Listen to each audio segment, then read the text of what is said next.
What's up? What's up? My name is Ty Phoenix. Maybe you knew that, maybe you didn't. Either way, thank you so much for tapping in. I appreciate you being here. All I ask is that you like, follow, share, subscribe, and of course, comment because when you comment, then our conversation is interactive and I get to bounce my ideas and perspectives off of yours. And that's how we learn. And when we learn, we grow. All right, having said that, I'm going to jump right into this message.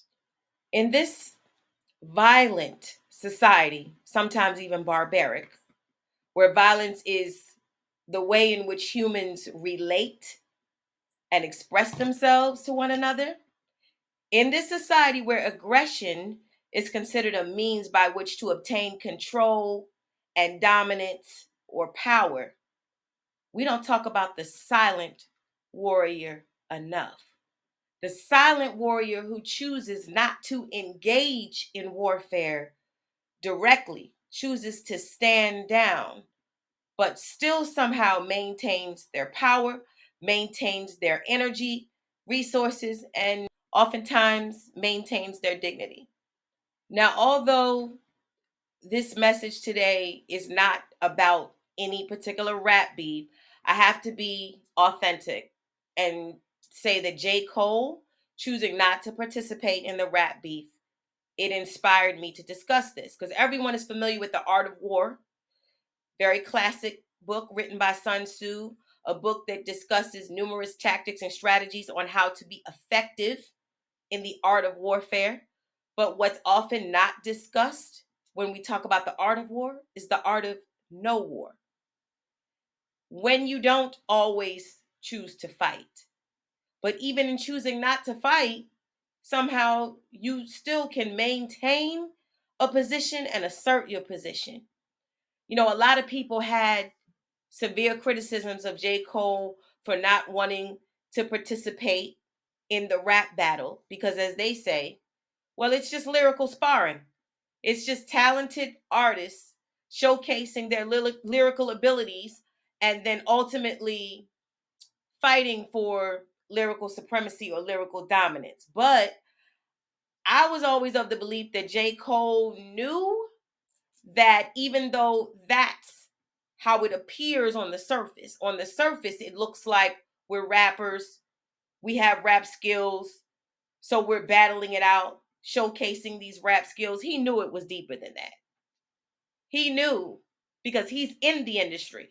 See, most people are observers on the sidelines watching the industry from afar. But I believe that J. Cole knew it was deeper than rap, as they say. He knew that there would be some personal, very low blows, a lot of punches below the belt. And I think he was like, no. See, it's one thing if you say, well, I'm gonna have the best diss record with the harshest lines and the internet is going to go into a frenzy and I'm going to get all the likes and the shares and the follows. But yeah, it's another thing when your wife tells you to sleep on the couch because your rap opponent revealed in a diss song that you've been engaging in infidelity. See, don't nobody care about the internet going crazy over a rap beef when you're at home sleeping on the couch. Allegedly. I don't know what's going on in anybody's house. I'm just saying. I'm just saying. See, a lot of people don't understand that there are times when just popping off and being ready to go, as they say, being ready to step to somebody on site or just being ready to go to blows, there will be times when that's not the wisest decision. The silent warrior is also powerful. Yes, engaging in battle requires strength and a certain level of proficiency when it comes to going head to head with opposition. But the silent warrior is also a very strong character and an individual because it takes a certain level of spiritual maturity and growth and development to know when to stand down. A lot of people criticize silent warriors. They mistake the silence for weakness. They mistake the silence for not having a position. They mistake the silence for fear. They say maybe this person is afraid and they're scared to step up and accept the challenge, but that's not always the case. The reason why many people don't understand why engaging in warfare is not always the wisest decision, it's not always the most powerful decision, is because a lot of people haven't attained certain levels of spiritual maturity. They're emotionally underdeveloped, or even trauma can sometimes stunt, like freeze a person's emotional and spiritual growth. So I think that when people see a person who says, nah, I'm just going to step to the side, nah, I'm not going to participate in warfare, they don't understand why that may be the wisest decision, because most people just operate off of impulsiveness. They operate off of toxic emotions and trauma responses. Every decision they make about how to engage people when it comes to opposition or challenges or fights or disagreements, the way they arrive at those decisions is rooted in unaddressed traumatic responses, toxicity, just a lack of healing. So they don't understand a person saying, I'm going to win this war by not participating in war. See, most people are led by the ego. Their ego is literally in the driver's seat of their entire life 24/7. The ego says, hey, step to that person, say this. You can't tolerate that. You got to respond. You need to react. But the ego is a deceiver. The ego forces people to respond, but it sets a trap because the ego is only concerned about the victory. But even when there is an ego victory, it's a short lived victory. The ego provides short term fulfillment and leads people down a path of misdirection because the ego is just concerned about how it looks. The ego says, I don't want to look stupid. I don't want to look weak. I don't want to look bad. But the ego doesn't take strategy into consideration. War requires planning, war requires resources, war requires energy. To go back and forth with someone, not even just physical altercations, but going back and forth with people verbally, arguing, that requires energy and stamina. And the ego doesn't take any of that into consideration. The ego says, I just need to look like I'm on top. I need to look like the winner and feel like the winner. And because most people, their personal GPS guiding them through life is the ego, they end up on the battlefield and they end up being a casualty on the battlefield. Any experience in life can be translated into a teachable moment. And like I said, I'm not going to focus on any rap battles in this discussion, but I will say I hope that J. Cole and his decision to not participate in that battle, I hope that was a teachable moment for a lot of people. I hope that regardless of the level of entertainment that the battle seemed to provide the public, right? You're on edge and wondering who's going to say what next, and the back and forth and the revelation of dark secrets and the attempt to sabotage reputations and all that. Some people say I'm good. I'm good. I don't care if people don't understand. I'm not really interested in having my reputation, everything I've worked for, everything I value, the people I love. I'm not willing to have that up for sacrifice for the purpose of entertaining people. Are you not yet entertained? Yeah, some people are not willing to sacrifice themselves or others for the purpose of entertaining the public. And I don't know the reason why J. Cole did not participate. I did not speak to him. But I'm assuming that he just felt like the experience wasn't going to be worth what it would provide in the end, what he would have to endure.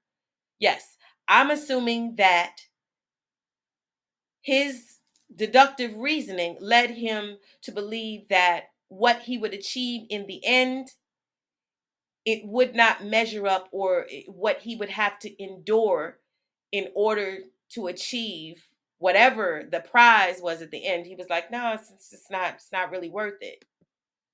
Sometimes one of the most wise actions that a person can take when engaging in warfare, or even silent warfare, or choosing not to participate in warfare at all, is to, what I call, leave people standing in a house of mirrors. What do you think happens to a person who's in a house filled with mirrors? They look to the left, they see a mirror. They look to the right, they see a mirror. They look above them, they look around them. Mirrors, a house filled with mirrors. Obviously, what will happen is the only person that they will see is themselves. The only reflection staring back at a person in a house of mirrors is the reflection of themselves.